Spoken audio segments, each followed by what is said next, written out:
So here's my demo setup. Basically, on my laptop, I have Atom. This is where I write all my codes, and this is where I write all my Ansible playbooks.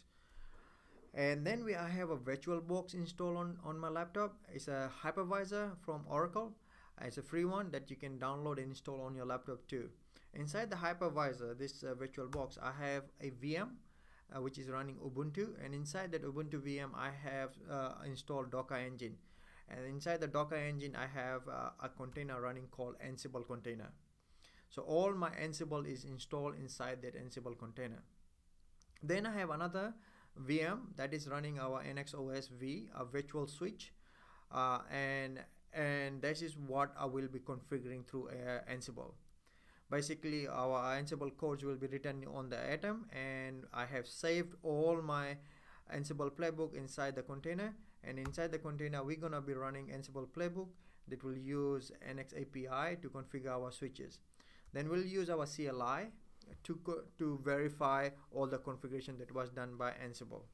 Okay, so now let's look at our Ansible playbook. So this is the first example, example 1, and it's a very simple deployment of one VLAN on my switch.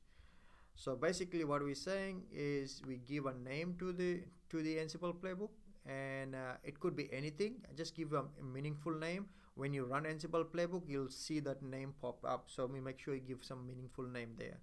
Then we say which host we need to configure this this VLAN, or which host it will run against. And here we're saying it will gonna run against a group called leaves.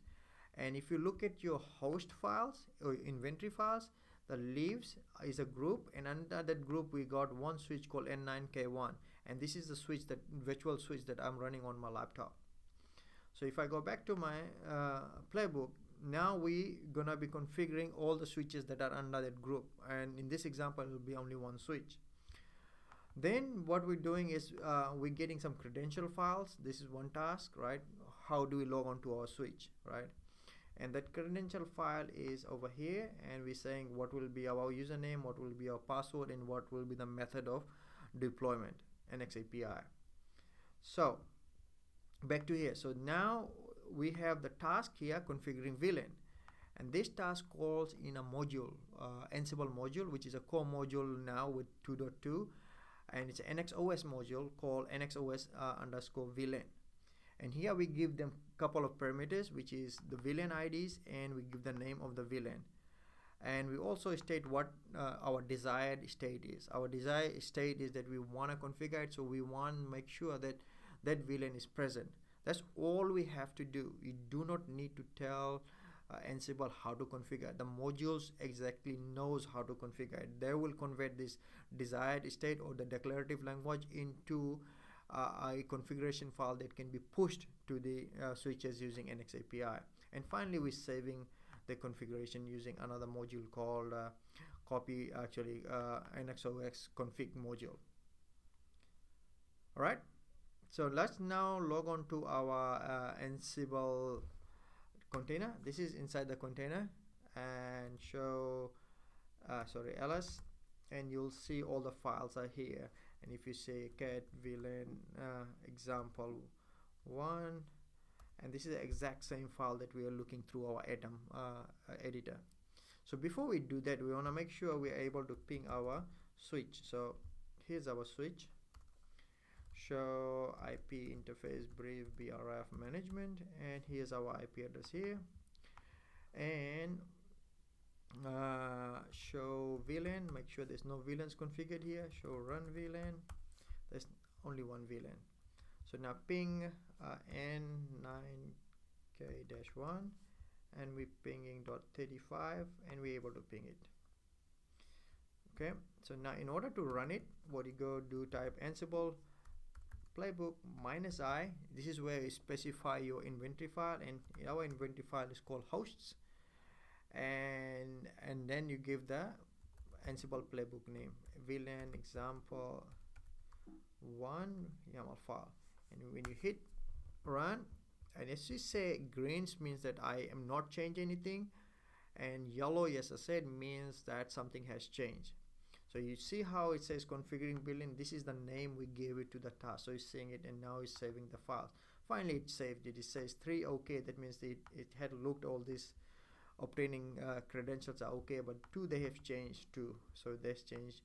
They save this and this are saving configuring VLANs and saving are 2 changes that is made.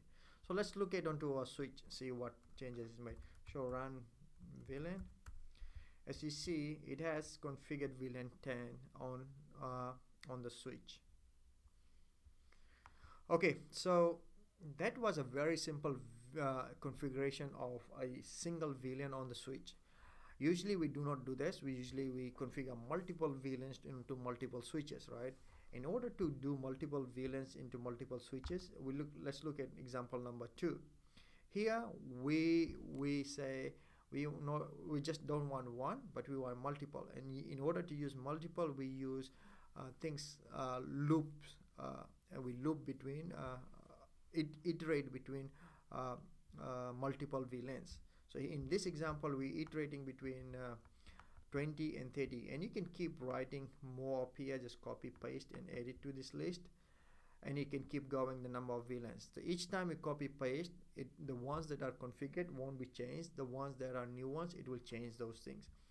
So here, for example, this one we're gonna be configuring 2 VLANs, and still we configure on the same leaf switches, which is 9 and K1. Let's go into our Ansible container and let's run this thing.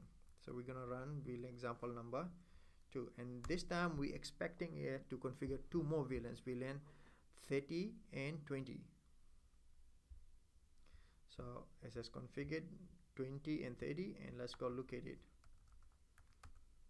So now you see VLAN 20 and 30 appears here, right? Cool. And it's also saved the file. Okay, so let's look at example number 3. And here, as I said, we talked about it, we separating data from the code. So basically, when you write codes, you do not want to insert your data inside the code. You want to separate them so that it's the codes are reusable and it's more modular, so you can scale more better your codes. So here what we have done, we have taken out all the VLANs and we put it inside a VLAN list YAML file, right? So if you look at this YAML file over here, VLAN list file, here's the list of the VLANs that we have that we want to configure. Okay, so we want to configure 100, 200, 300, 400, and then you can keep going going like this. You can copy this, and then you can do paste, and then you change it VLAN 2, and maybe you change the name of the file, okay, present, and say present. Okay, so you can keep adding like this thing, and then you maintain this file. And then if you look at your the code is basically saying get the credential file, get the VLAN list YAML file, and from there all the variables I will insert it. Again, the variables are inside the curly brackets here. So with the variables will the VLAN list, and the VLAN list, if you looked at it over here, VLAN list is over here. This is the variable, and inside that I have got all these VLANs here. So each item I get, I'll get the ID and the name and the state of it, and I'll configure it. After I configure it, I will save the configuration. Make sense? Okay, so let's go run this file, and what we're expecting to happen in the switch, we're expecting to see all these VLANs configured.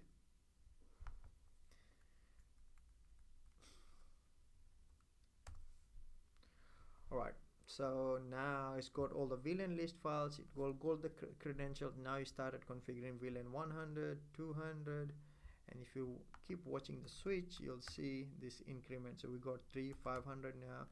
We haven't got 501 we haven't got 506 yet. We got 601, and then finally we got 602, the one we just configured now. Now it's saving the files. So once it saves it, it will be done with this playbook. So now we see all the VLANs configured here. It saved it, and it's gonna. It took a couple of seconds, right, to configure it.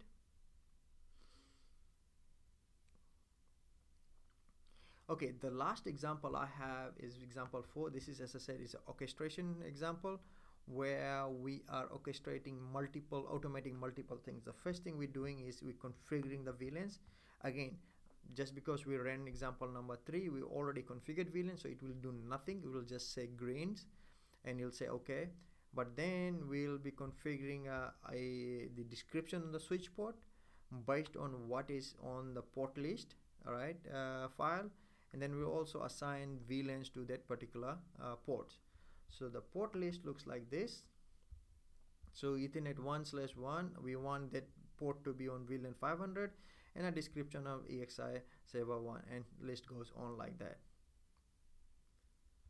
So now we're gonna go run example number 4 to show this in action, and finally we're gonna save it. So before we run this, we want to go and make sure all the VLANs are already there. So run VLAN. So all the VLANs are there. We are using VLAN 1 and VLAN 500 and VLAN 501. But show interface status. You see, we do not have a name on the port, and we also have the ports on the default VLAN 1. So this needs to change once we run the this playbook. Okay, let's run it. So VLAN.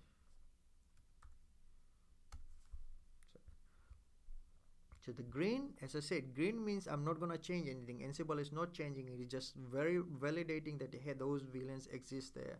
Yellow means I'm changing things there. So now look at it. Yellow is changing. The first thing is doing configuring description on the switch port. So his description is putting this description on the switch port. So if you look at it now, you should start seeing all the descriptions going on the port. The second thing he's doing now, he's changing the configuring server port. So it's assigning the VLANs on the server ports. So if you start looking at configuration now, you see they are moving into VLAN 1, 500, 501, and soon the last one will be on 501 too. So finally he's done it and he has saved the configuration. So it's basically automation, like orchestration, so doing multiple tasks in the same playbook. Okay, that's all I have to show for the basic Ansible, using Ansible to automate Nexus OS switch. I have more of them using automating all this using Jenkins. That will be the next video. Thank you.